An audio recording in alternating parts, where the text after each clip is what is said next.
Hola, ¿qué tal compañeros? Muy buenas tardes, ¿cómo les está yendo? Es un gusto saludarlos nuevamente a través de este medio, deseándoles lo mejor y solo lo mejor, así sea. Pues hoy vamos a dar inicio a nuestra clase de Sagrada Escritura, pero en la materia de Historia de la Salvación. Nótese que no estoy hablando de un libro en particular, como lo será en la segunda clase, el Evangelio de Mateo. No. En la materia de historia de la salvación, de una manera panorámica, nosotros pues prácticamente estamos viendo algunos libros de la Sagrada Escritura, pero interpretándolos desde esta perspectiva, como una historia de salvación. Cada uno de nosotros anhelamos precisamente ser salvados. Y para ello, bueno, la Biblia nos propone precisamente desde esta perspectiva los presupuestos, los lineamientos, para que cada uno de nosotros encontremos en esta historia nuestra propia historia, la historia de nuestra salvación. Es por ello que yo te invito que a lo largo de este curso tú vayas identificando a cada uno de estos personajes como los que ya hemos venido analizando desde Adán hasta los patriarcas, por ejemplo, y que de alguna manera veas cómo en ellos hay diríamos nosotros, pues un común denominador. Todos estos han estado al servicio de un proyecto de Dios para la salvación de su pueblo. ¿Quién dice que no? ¿Sí? ¿Quién dice que no? También nosotros estemos siendo en este momento protagonistas, no nada más de nuestra historia de salvación, sino de la historia de salvación de algún otro. Espero que lo entiendas. Por eso es muy importante que nosotros vayamos viendo en estos personajes que vamos conociendo cómo tuvieron esa capacidad, cómo tuvieron ese discernimiento de reconocer que Dios tenía para ellos un propósito. Y así es como el autor sagrado nos lo va narrando, porque estamos precisamente ante un narrador que va exponiéndonos a personajes con los cuales sus lectores, sus primeros interlocutores, inmediatamente podrían identificarse. Así nosotros, pues, cristianos del siglo XXI, se busca esa misma intencionalidad, que al leer cada una de estas narraciones, nosotros vayamos cayendo en la cuenta de que efectivamente necesitamos esos modelos de personajes para que nosotros también podamos ser protagonistas dentro de nuestra historia y dentro de la historia de los que nosotros podamos incluso salvar.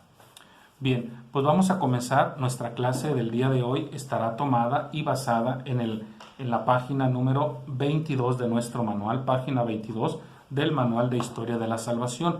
No sin antes, naturalmente, ponernos en manos del Señor a través de la oración. Vamos en este momento en un espíritu de recogimiento y de paz. Vamos a entregarnos al Señor en la oración. En primer lugar, dándole gracias por todos aquellos beneficios que hemos recibido sin merecerlo. Hay que ser muy sencillos y muy humildes, que no merecemos nada y sin embargo el Señor nos lo ha dado todo. En esta oración también pedimos por todos aquellos conocidos o no conocidos, ¿verdad?, que la estén pasando mal o que tengan alguna dificultad, para que el Señor les ilumine y puedan encontrar el camino correcto. Y también vamos a pedir perdón por las faltas que hayamos cometido. Nosotros, siendo sinceros, siendo humildes, siendo sencillos, reconozcámonos pues como lo que somos, personas de pronto pecadoras.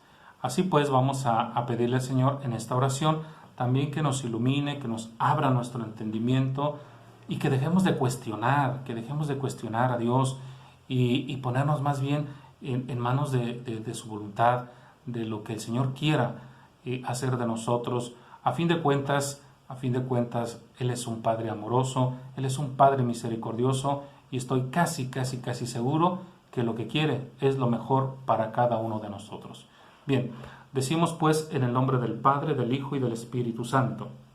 Puestos en oración ante ti, Señor, imploramos tu clemencia y te pedimos que nuestras palabras concuerden siempre con los sentimientos de nuestro corazón.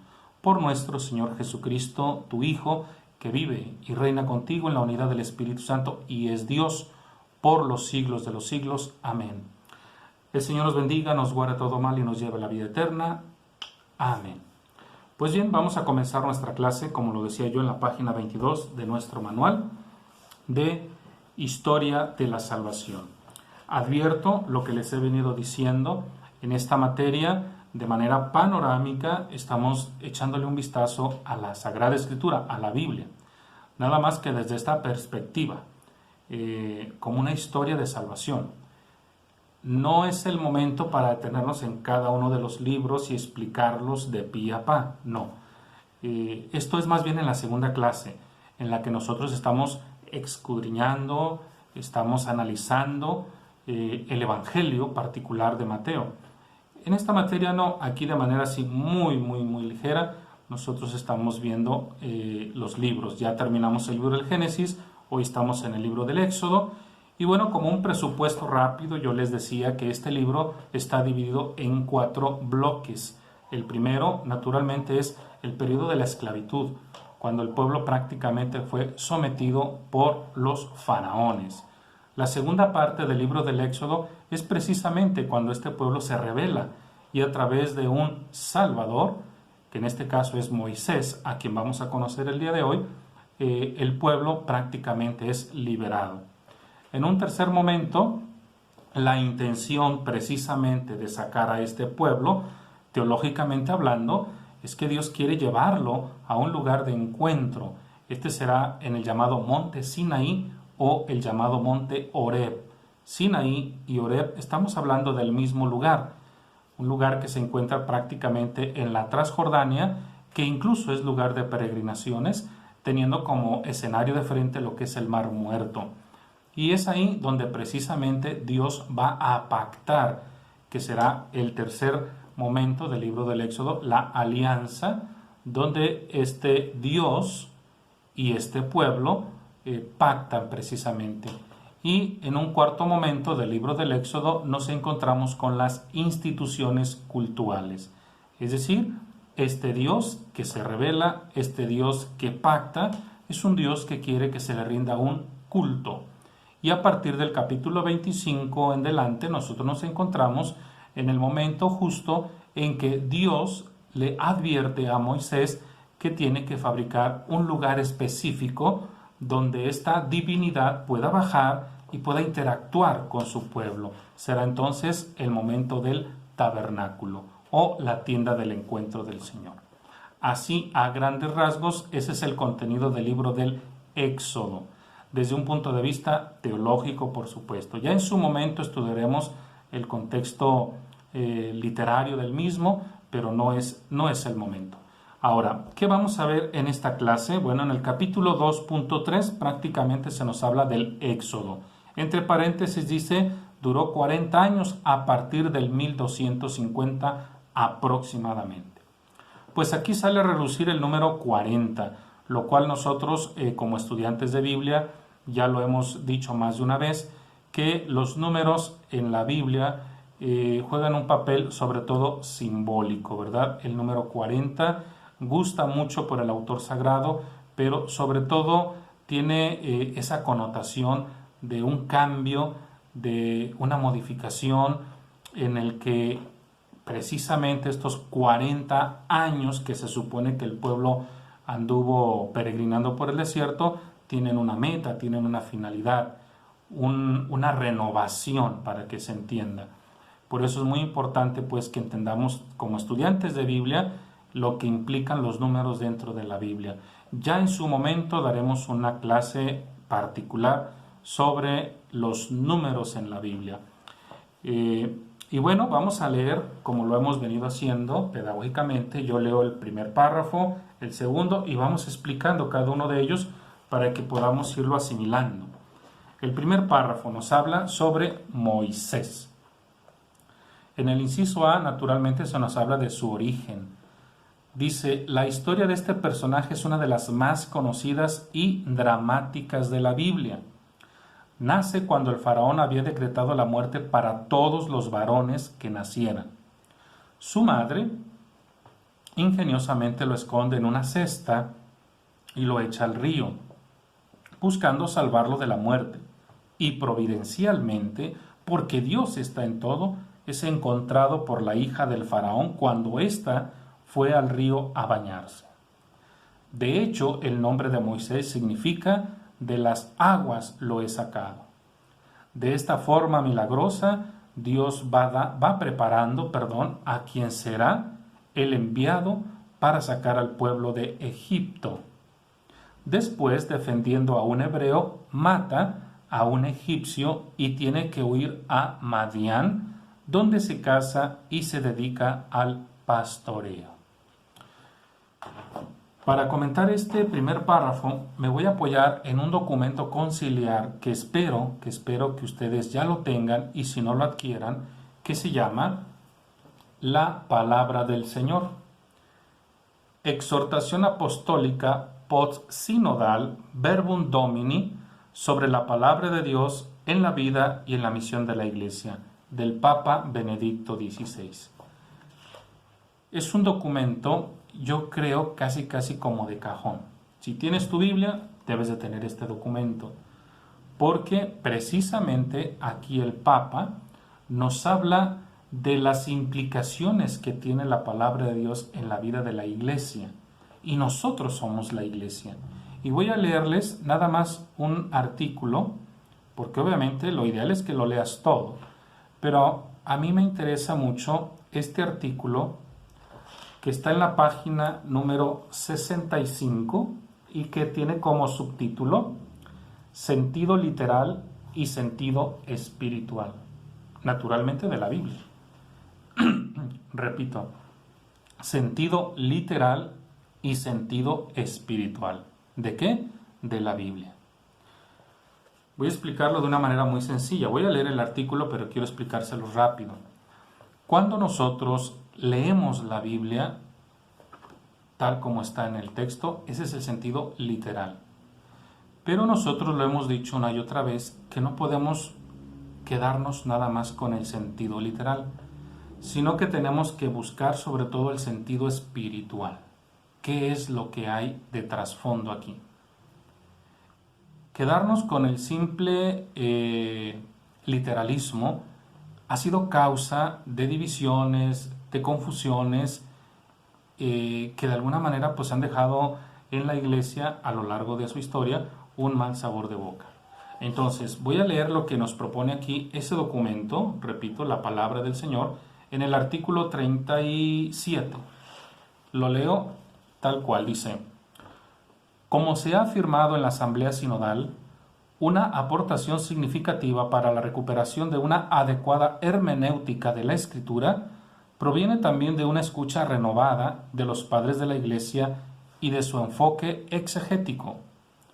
En efecto, los padres de la Iglesia nos muestran todavía hoy una teología de gran valor, porque en su centro está el estudio de la Sagrada Escritura en su integridad. Efectivamente, los padres son en primer lugar y esencialmente unos comentadores de la Sagrada Escritura. Su ejemplo puede enseñar a los exégetas modernos un acercamiento verdaderamente religioso a la Sagrada Escritura, así como una interpretación que se ajusta constantemente al criterio de comunión con la experiencia de la Iglesia que camina a través de la historia bajo la guía del Espíritu Santo. Continúo. Aunque obviamente no conocían los recursos de carácter filológico e histórico de que dispone la exégesis moderna, la tradición patrística y medieval sabía reconocer los diversos sentidos de la Escritura, comenzando por el literal, es decir, el significado por las palabras de la Escritura y descubierto por la exégesis que sigue las reglas de una justa interpretación. Santo Tomás de Aquino, por ejemplo, afirma: todos los sentidos de la Sagrada Escritura se basan en el sentido literal. Pero se ha de recordar que en la época patrística y medieval, cualquier forma de exégesis, también la literal, se hacía basándose en la fe, y no había necesariamente distinción entre sentido literal y sentido espiritual. Repito esto, pero se ha de recordar que en la época patrística y medieval, cualquier forma de exégesis, también la literal, se hacía basándose en la fe y no había necesariamente distinción entre sentido literal y sentido espiritual.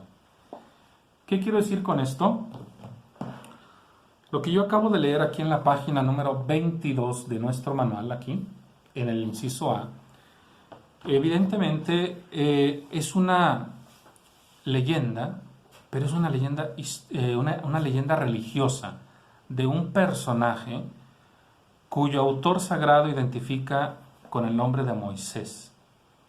Porque desde un punto de vista crítico, alguien podría decir que la historia de este personaje se antoja totalmente ridícula o absurda. Incluso muchos así lo han expresado. Pero yo les he dicho más de una vez que nosotros tenemos que ver, leer e interpretar la Sagrada Escritura desde la perspectiva de sus autores. Y los autores, cuando escriben lo que hoy llamamos Biblia, lo hicieron desde un sentido, desde un propósito. El sentido es religioso y el propósito es avivar la fe de un pueblo. Por ejemplo, aquí lo que el autor sagrado quiere demostrar es la providencia de Dios, que Dios no es ajeno al dolor humano. Ustedes recordarán, por ejemplo, que la semana pasada nosotros le dimos un vistazo al libro del Éxodo. Voy rápidamente al libro del Éxodo y nos quedamos con el siguiente capítulo. Éxodo capítulo número, voy rápido,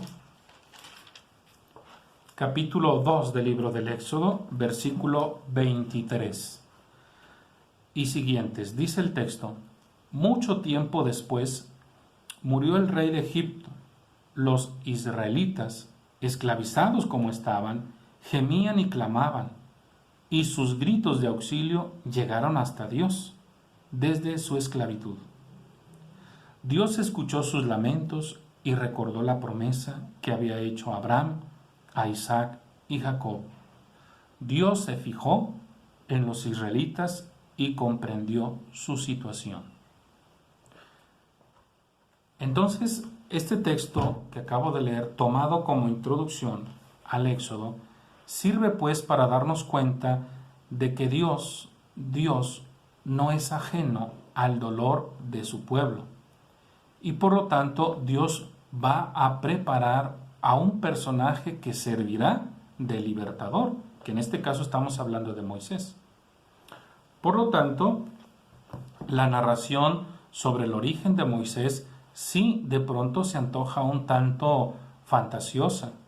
Incluso se ha llegado a pensar que es copia de un personaje de la literatura contemporánea de otra cultura, y probablemente sea cierto. Sin embargo, lo que nosotros necesitamos rescatar aquí en esta clase es que Dios está detrás de estos acontecimientos. No es la inteligencia de la madre de Moisés, sino el protagonista es Dios. Dios es el que está detrás. Y Dios es el que ya se buscó un pueblo, y para este pueblo Dios tiene un proyecto, y por lo tanto, ante un proyecto divino, no habrá poder humano o lógica humana que lo limite. Voy a poner un ejemplo, pero más claro, pero en el Nuevo Testamento, para que se entienda de esto de lo que estoy hablando. Vamos por favor al Evangelio de San Marcos. Vamos a buscar en nuestra Biblia el Evangelio de Marcos y vamos por allá al capítulo 4 del Evangelio de Marcos. Vamos rápidamente a nuestra Biblia y vamos al Evangelio de Marcos. Será pues la última perícopa del Evangelio de Marcos, capítulo 4, versículos del 35 al 41. Dice aquí: aquel mismo día, al caer la tarde, les dijo: pasemos a la otra orilla.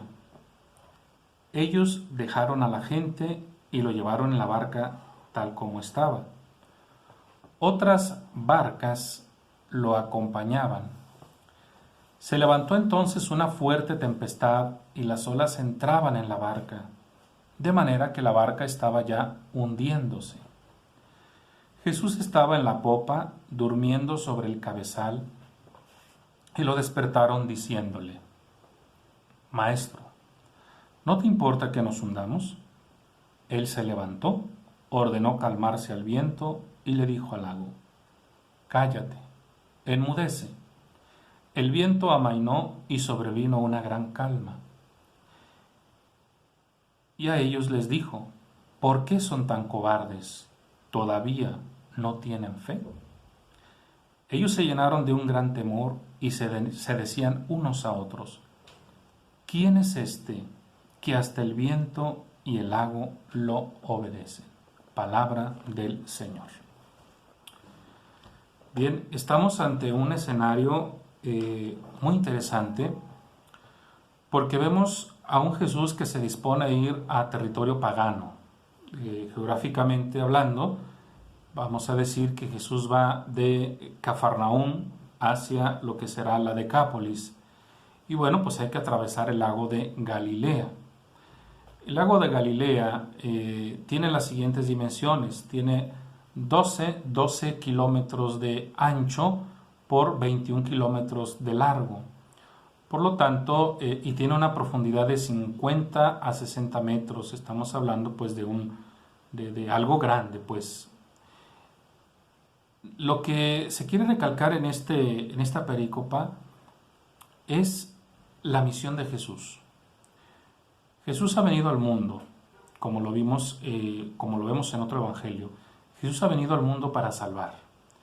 Jesús ha venido al mundo para salvar a través de una proclamación, la proclamación del reino de Dios, que es su Padre. En ese orden de ideas, el evangelio no puede quedar truncado, el evangelio no puede ser exclusivo de alguien, en este caso de los judíos no. Marcos nos presenta que esta buena nueva, esta salvación traída por Jesús, también es para los paganos. Por lo tanto, Jesús pretende ir de un lugar a otro, pero para ello tiene que hacer una travesía.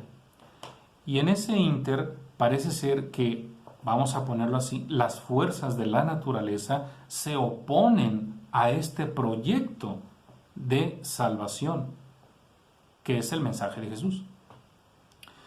Y vemos cómo el autor sagrado, de una manera magistral, nos presenta una cristofanía, ¿no? Una manifestación del Señor de Jesús y del poder de Jesús, que se levanta y con su sola voz le dice al viento que se calle y le dice al mar: cálmate. Esta es una muestra que nos quiere regalar el autor sagrado de que ante un proyecto divino no hay naturaleza, sea humana o sea la misma naturaleza, la que trunque ese proyecto de Dios. Espero que lo estés comprendiendo y lo estés entendiendo. Por eso, lo que yo leí en la página 22, en el inciso A de nuestro manual, es la vocación, o vamos a decir el origen de este personaje llamado Moisés. Moisés va a entrar en escena, pero no es porque la madre de este sea inteligente de meterlo a una cesta y ponerle brea para que no se ahogue. Esto sería el absurdo de los absurdos. ¿Cómo crees que echándolo al río se va a salvar? Lo más seguro es que ese niño iba a morir. Pero no hay que fijarnos en el aspecto literal. Por eso leí lo que dice el documento. Hay que buscarle el sentido espiritual, la fe. Porque este texto que yo le estoy leyendo, pues el texto de la historia de Moisés, naturalmente el autor sagrado está tratando de imprimir en la mente y en el corazón de sus lectores la providencia de Dios. Claro que el autor sagrado ya experimentó esa libertad. Él ya está en un lugar totalmente libre, pero él entiende que esa libertad de la que él goza se debió a una intervención divina, que es Yahvé. Pero esa intervención divina no fue de golpe, sino que hubo un proceso.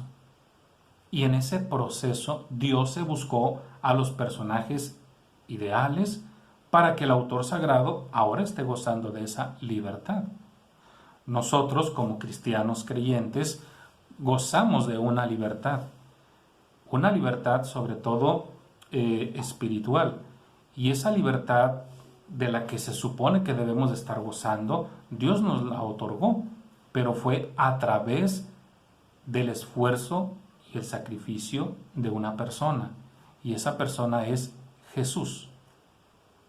Por eso es muy lamentable que este Jesús que vino a redimirnos, este Jesús que vino a romper las ataduras que nos tenían oprimidos, es totalmente absurdo que ahora el ser humano, y peor todavía aquel que se jacta de decirse cristiano, esté sometido sobre esas fuerzas que lo están encadenando precisamente a una vida pecadora, diríamos en este caso.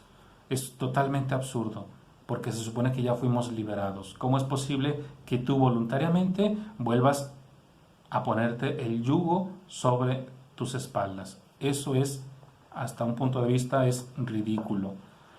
Bueno, por eso dice aquí, muy oportunamente nuestro manual dice, de esta forma milagrosa, Dios va preparando a quien será el enviado para sacar al pueblo.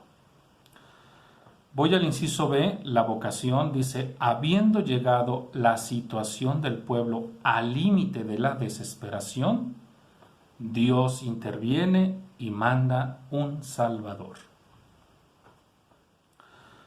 Recordemos que Dios no prueba más allá de nuestras fuerzas. Yo creo que esto que acabo de leerles lo hemos experimentado de un modo o de otro cada uno de nosotros. Yo en lo personal he de reconocer que si he llegado hasta aquí no ha sido por mérito propio, sino por pura gracia, por pura gracia.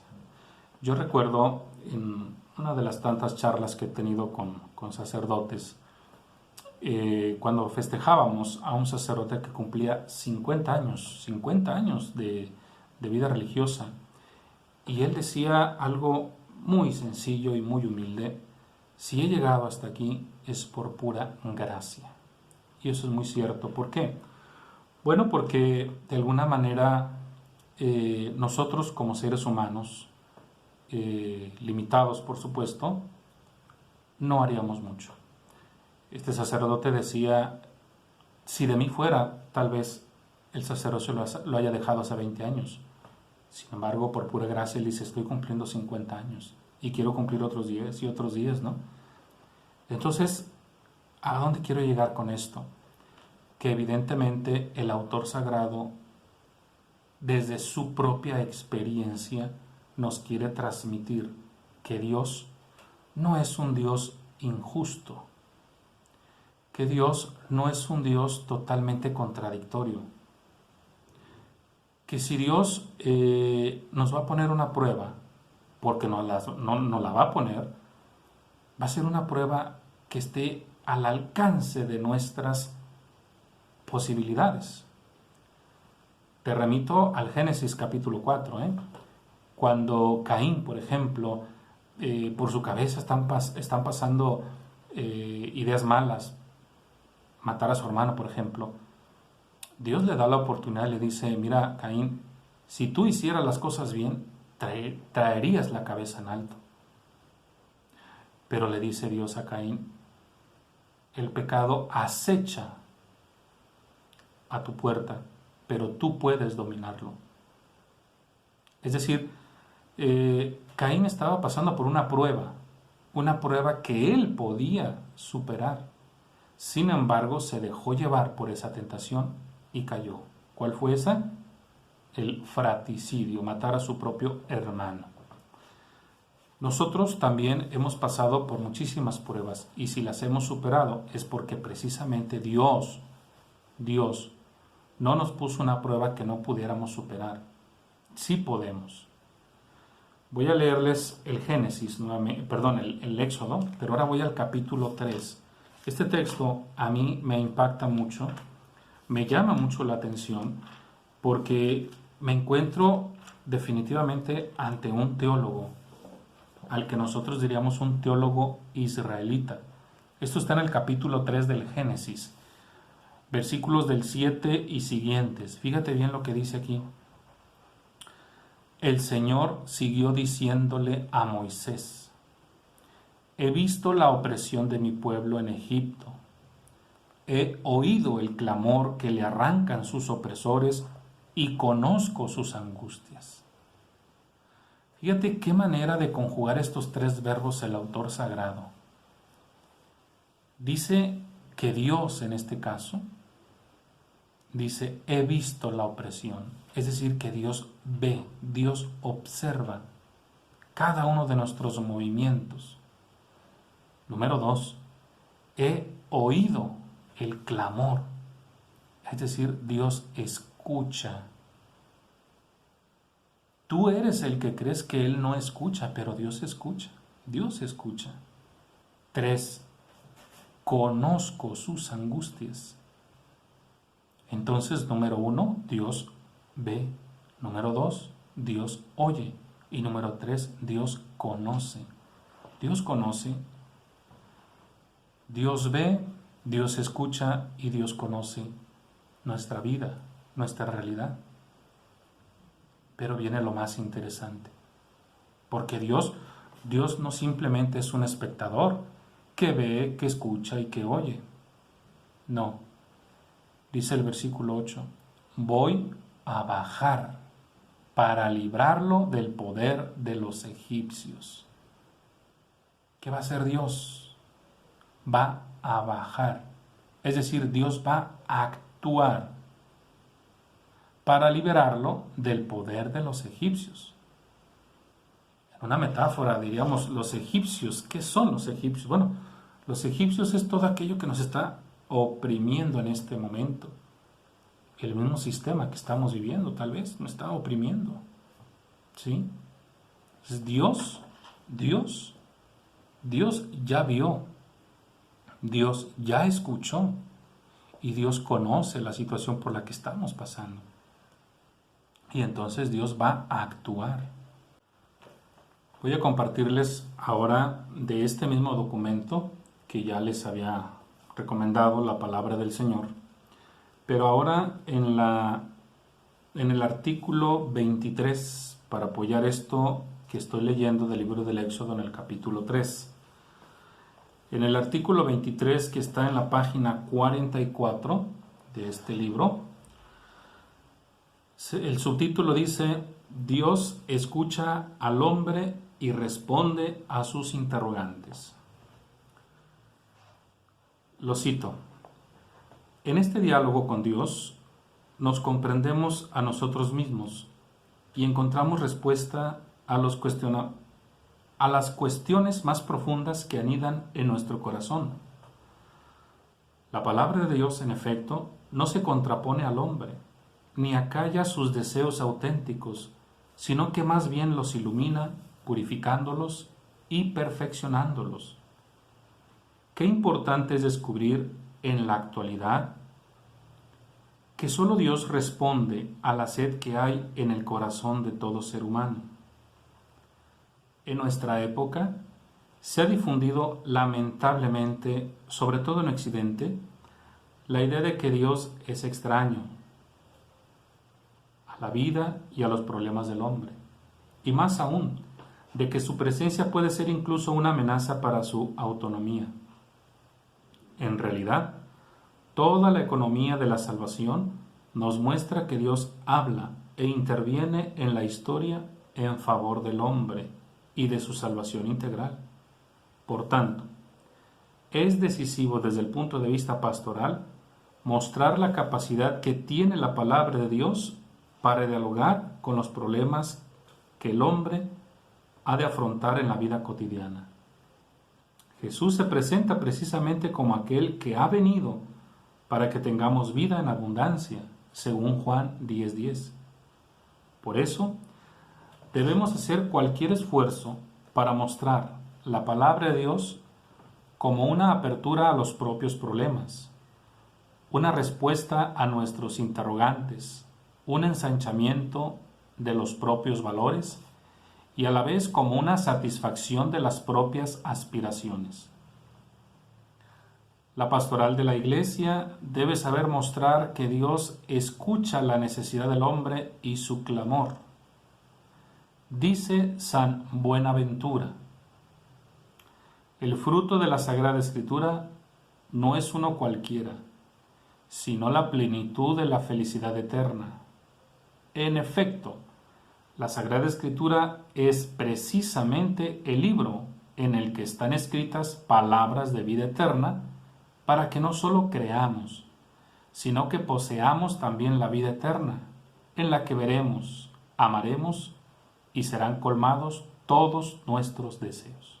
Hasta ahí la frase de San Buenaventura.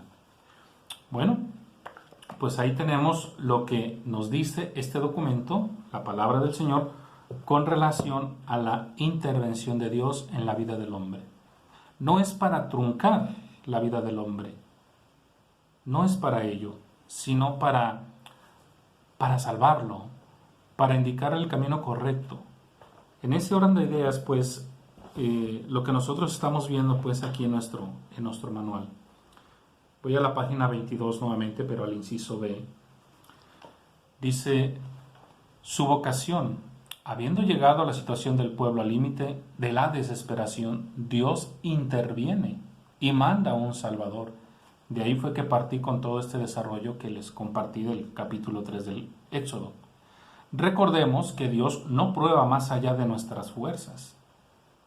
Dios toma la iniciativa y se manifiesta en una zarza ardiendo, llamando a Moisés para ser instrumento de la salvación que Dios obrará en su pueblo. Entonces aquí está el punto clave. Moisés ha sido rescatado, Moisés ha sido salvado, no por el ingenio humano, sino por voluntad divina.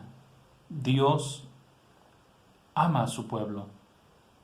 Dios no quiere que su pueblo perezca por un capricho humano o por la lógica humana. No, nada de eso. Dios quiere que su pueblo permanezca.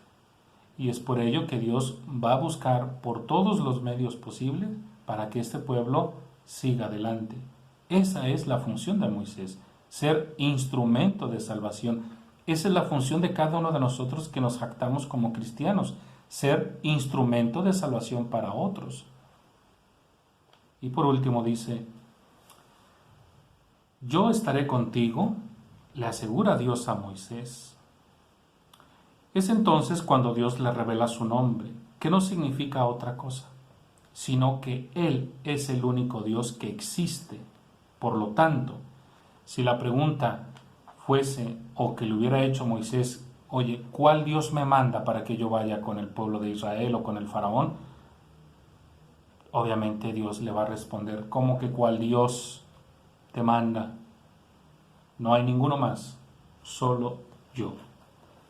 Y bueno, ahí es donde encontramos ese cambio de un culto monolátrico a un culto monoteísta. Bien, vamos a dejarle hasta aquí a nuestra clase, repito, clase Historia de la Salvación. Hoy conocimos a este personaje, Moisés, que es un personaje dentro de la vida del pueblo judío importantísimo y dentro del cristianismo se nos presenta como un modelo para que nosotros pues también nos identifiquemos con él, y así como él tuvo la capacidad de escuchar y de atender la llamada de Dios para un fin, así también nosotros, cada uno de nosotros, en un momento dado, asumamos nuestro compromiso como cristianos y podamos llevar de la mano a todos aquellos que se acerquen a nosotros con esa intención de querer ser rescatados, de querer ser salvados. Empezando, por supuesto, con aquellos que nos rodean, con aquellos a quienes realmente queremos, que es prácticamente la familia. Yo les agradezco mucho el favor de su atención. Repito, ojalá que estas clases estén siendo sobre todo edificantes en la vida de cada uno de ustedes, y cualquier duda, cualquier comentario, háganmelo saber, por favor, a través de los medios que ya ustedes saben. Tenemos el chat, que es precisamente para eso, ¿no? No entendí aquí, explíquemelo mejor, en fin, hagan sus comentarios o a través del canal mismo de YouTube. No me despido, sino hasta la próxima. La siguiente clase que vamos a ver es la clase del Evangelio de Mateo. Estamos en el Sermón de la Montaña. Muchísimas gracias y hasta la próxima.